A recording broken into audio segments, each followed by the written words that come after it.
कार्यों में लगनी चाहिए। लेकिन होता क्या है, जो बंद कमरों में बात करनी होती है तो वो तो चौक चौराहे पे जाके करते हैं, और जो चौक चौराहे पे ताल ठोक के बात करनी होती है वो कमरों में फुसफुसाए जाते हैं।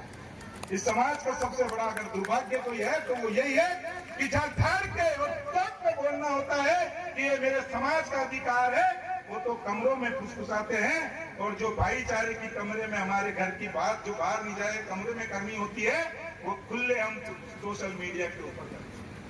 ये मदन प्रजापति को गाली देनी है दीजिए, और कुछ करना है कीजिए।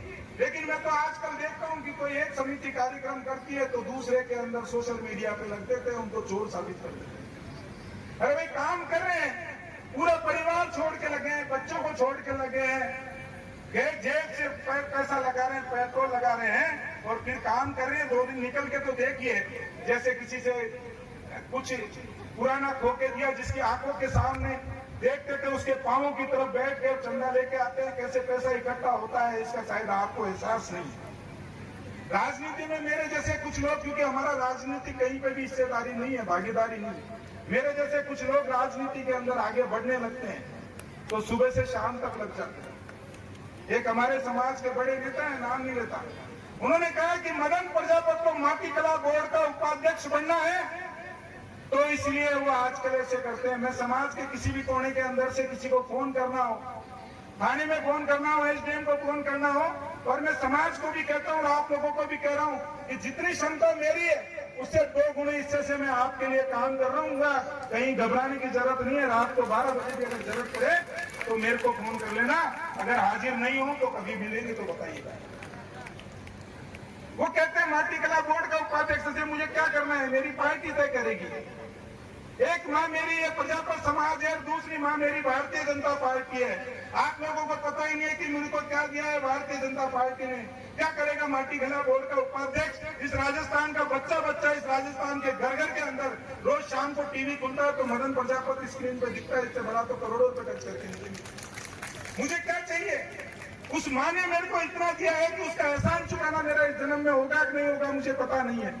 आप माटी कला बोर्ड तक क्यों जोड़ रहे हो? माननीय मुख्यमंत्री जी मेरा भविष्य तय करेंगे, राजस्थान के प्रदेश अध्यक्ष और शीर्ष नेतृत्व मेरा भविष्य तय करेगा कि मुझे दरिया उठानी है या मुझे बोर्ड का चेयरमैन बनना है, और मैं समर्पित हूं अपनी पार्टी को पूर्ण रूप से। इसलिए आप ये सब निकालना बंद कर दीजिए कि माटी कला बोर्ड जिसको बनना है मेरे साथ आइए। मेरे साथ गया होगा नहीं गया होगा, लेकिन मैं उस आदमी के साथ में मैं चलूंगा। पहले विपक्ष में होने के बाद में भी पप्पू लाल जी के लिए गया था मैं, और आज पक्ष में होने के बाद भी अगर किसी के मन में है तो आइए, मैं चलूंगा आपके साथ में, खुले मन से स्वागत करूंगा।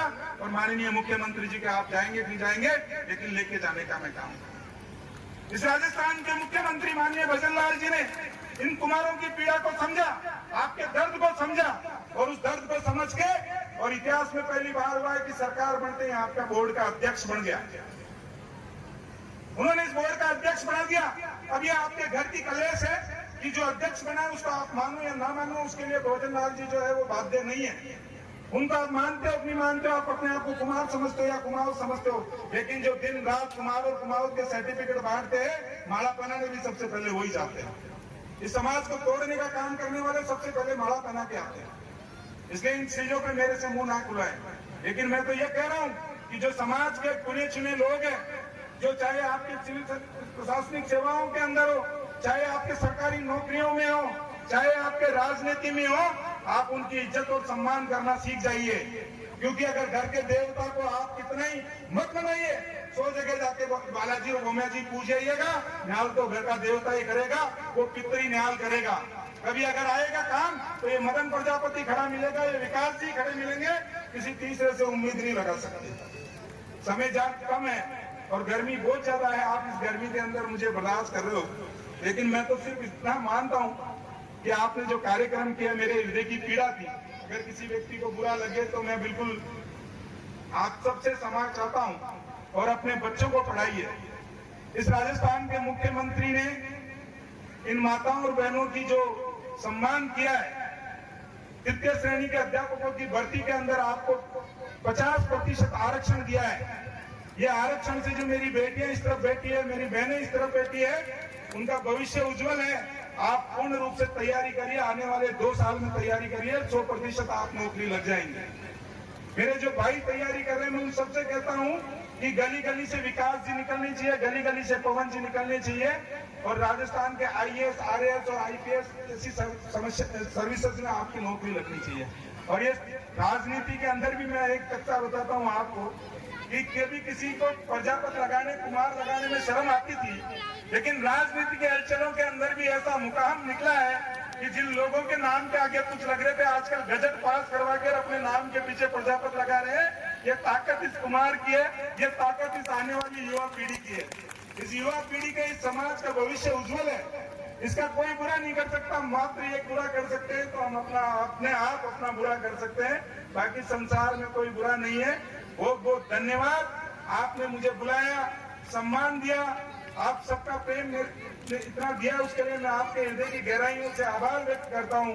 उन्हें मैं आपको कह रहा हूं, उन्हें कह के जा रहा हूं मैं आपको, इस पंडाल में जहां तक मेरी आवाज पहुंचती है वहां तक आप सुनिएगा।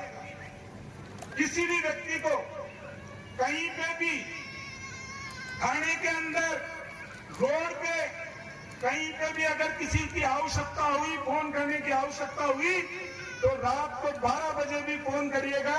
ये मदन प्रजापत आपके बीच में मिलेगा, डरने की जरूरत नहीं है।